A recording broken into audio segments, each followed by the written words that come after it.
반갑습니다. 황성수입니다. 오늘은 학생 수는 감소하고 있지만 학생 한 명당 사교육비 증가로 높은 성장세를 보이고 있는 교육 서비스 산업과 관련한 탐방 정보를 전해드리겠습니다. 2022년 지난해 초중고 사교육비는 26조 원으로 전년 대비 10.8% 증가했습니다. 코로나19로 인해 2020년에는 역성장했지만 2016년 이후 꾸준한 성장세가 이어지고 있습니다. 학생 한 명당 사교육비가 증가하고 있기 때문인데요. 지난해 초중고교 중 사교육비가 가장 높은 학교는 학년 수가 많은 초등학교였고요. 가장 높은 성장률을 보였습니다. 학년 수가 같은 중학교와 고등학교를 비교하면 두 가지 흥미로운 점이 있습니다.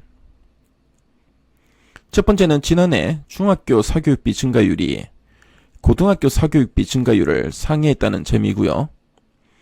두 번째는 2016년 이후 고등학생 사교육비가 중학생 사교육비보다 높았지만 지난해에는 역전되었다는 점입니다. 조기 교육의 영향으로 추정됩니다. 2022년 지난해 국어, 영어, 수학 등 일반 교과의 사교육비는 19조 6천억 원으로 전년 대비 9.2% 성장했습니다. 지난해 전체 사교육비 성장률 대비 낮지만 최근 5년간의 연평균 성장률은 6.3%로 전체 사교육비 대비 높았습니다. 대학 입시와 관련된 일반 교과 사교육비가 여전히 높은 점유율을 차지하고 있고요. 시장을 주도하고 있습니다. 교과 과목별로는 영어, 수학, 국어, 사회, 과학 순서인데요. 국어와 사회, 과학의 경우 고등학생의 사교육비가 가장 높지만 수학은 중학교, 영어는 초등학교가 가장 높았습니다.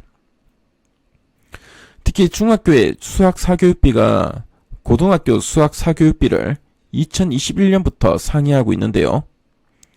일반 교과목에 대한 조기 교육 연령대가 낮아지고 있습니다. 일반 교과 사교육의 방법은 크게 4개로 구분할 수 있습니다. 학원 수강과 가외, 온라인, 방문 학습지인데요. 가장 큰 학원 수강 사교육비는 14조 원이고요. 최근 5년간의 성장률은 초등학교, 중학교, 고등학교 순입니다. 가장 높은 성장률을 보이는 방법은 온라인 강의인데요. 최근 5년간 성장률은 20.4%이고요. 중학생, 고등학교, 초등학교 순서입니다. 즉 일반 교과의 사교육 시장은 학원 수강과 온라인 강의를 중심으로 성장하고 있습니다. 초등학교 학생들의 사교육비 증가율이 가장 높은 성장률을 보이고 있고요. 중학교 사교육비가 지난해를 기점으로 고등학교의 사교육비를 상회했습니다. 사교육 방법 중 온라인 강의가 가장 빠른 성장률을 보이고 있는데요.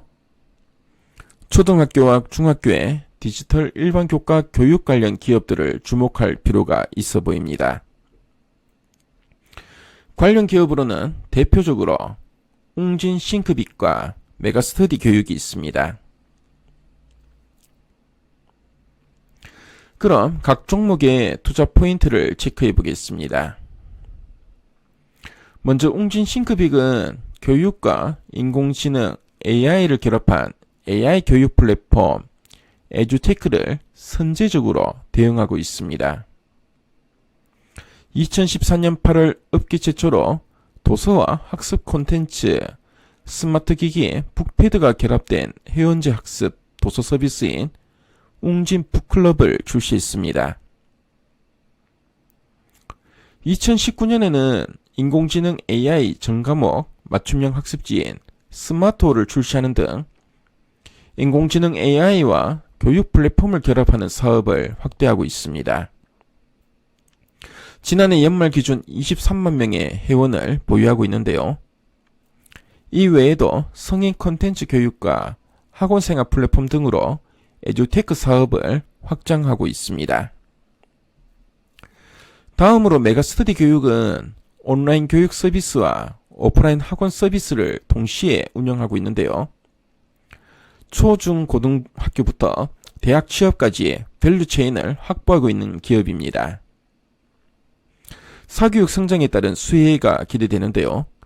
정시 비중 확대와 EBS 연계율의 축소로 일반 교과 관련 사교육에 대한 수요가 확대될 것으로 예상됩니다. 메가스터디 교육은 우수한 강사를 다수 보유하고 있는데요. 신규 강사 발굴도 이어지고 있습니다. 고등학교 사교육 성장에 따른 수혜가 예상되고 있습니다. 교육 서비스 산업과 관련한 탐방 정보를 말씀드렸는데요. 지금까지 황성수였습니다.